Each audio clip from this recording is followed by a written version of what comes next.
To date, more than 7,000 targets have been hit across Iran's military network. This is not gradual pressure. It is sustained, overwhelming force delivered with precision. And today, the strike package is set to be even larger than before. From the very beginning, commanders made one thing clear. U.S. capabilities are accelerating, while Iran's defenses are steadily eroding. This indicates a widening gap in operational tempo. High above the battlefield, American forces continue to hunt, track, and eliminate threats from the air with relentless efficiency.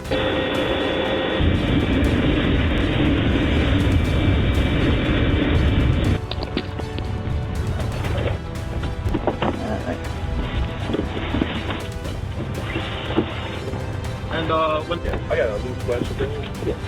A loose question for you. At a forward U.S. base in the United Arab Emirates, there is no pause, only motion. Crews swarm around AH-64 Apache helicopters, refueling, rearming, and preparing them for immediate redeployment. This suggests a continuous combat cycle with no downtime. These helicopters are not stationed here by chance. This base has become the critical launch hub for missions over the Strait of Hormuz, where Iranian Shahed drones have been targeting U.S. assets, allied forces, and commercial shipping. The stakes are no longer regional, they are global. Every mission that lifts off from this base carries one objective: eliminate airborne threats before they reach their targets. And the sky is getting crowded. Something is coming.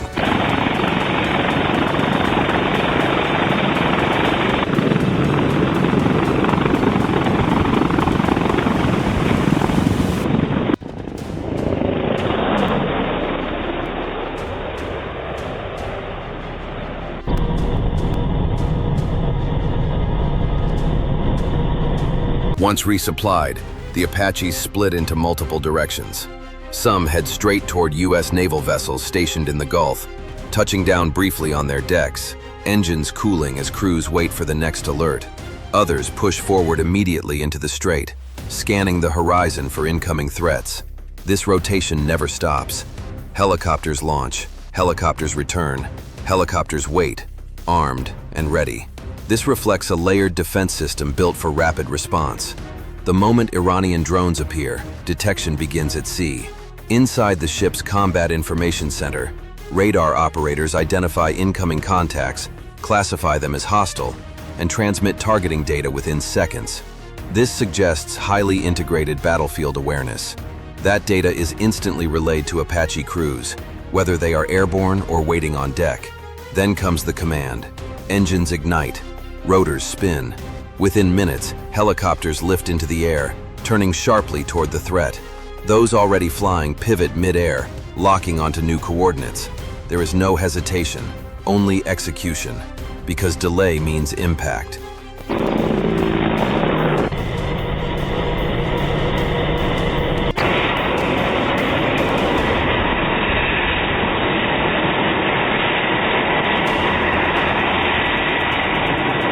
The Apaches close in fast. Using onboard sensors, pilots acquire their targets, aligning weapon systems with precision. Then they fire.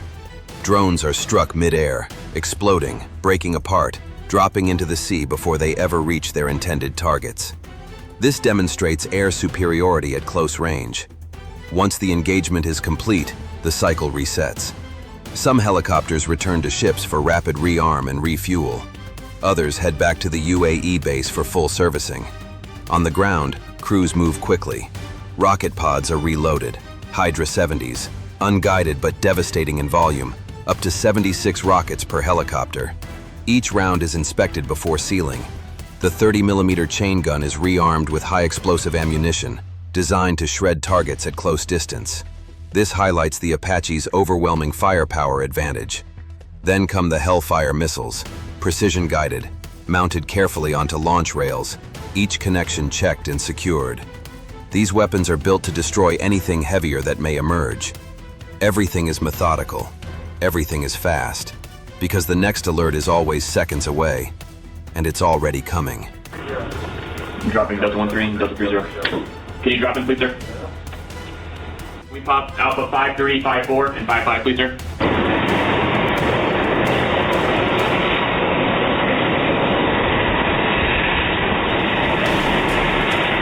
At a nearby desert airstrip, a massive C-17 transport aircraft touches down.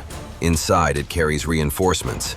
Another Apache helicopter, delivered to ensure nothing interrupts the patrol grid over the strait. This indicates long-term operational planning, but it doesn't arrive ready for battle. The aircraft has been partially disassembled for transport. Crates are unloaded first. Rotor blades, tail assemblies, weapon pylons, avionics components, and entire containers of rockets and missiles. Everything is moved quickly, by hand and by vehicle. Then the helicopter itself is carefully rolled out of the cargo bay. No rotor blades. Landing gear unlocked. Vulnerable. It takes a full crew to guide it down the ramp without damage. Every movement is controlled. Every mistake could cost millions, and more importantly, time. Because time is the one thing they don't have.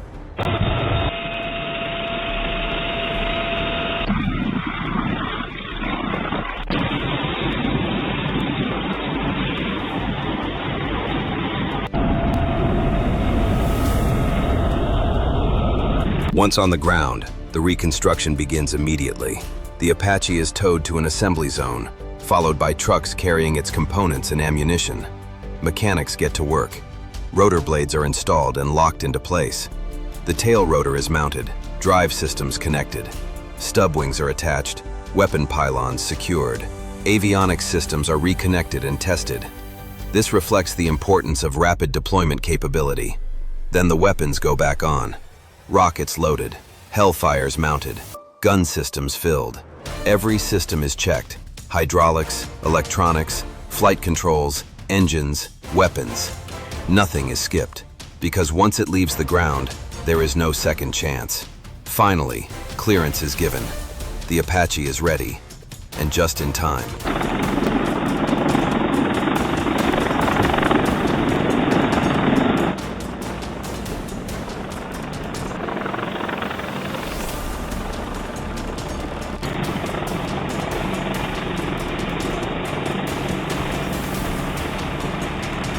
Out in the strait, alarms sound again aboard a U.S. warship. Radar has detected a new wave of Iranian drones approaching fast. This suggests sustained pressure from Iranian forces. On the flight deck, an Apache spins to life. Rotors accelerate. The helicopter lifts off, climbing aggressively into the sky. It turns toward the incoming threat. No delay, no warning, just interception.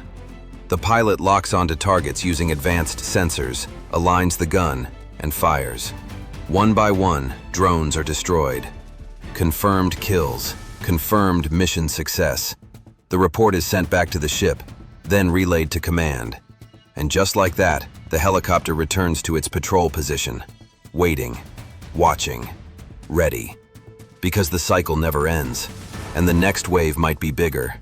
So the question now is, how long can this pressure be sustained before something breaks?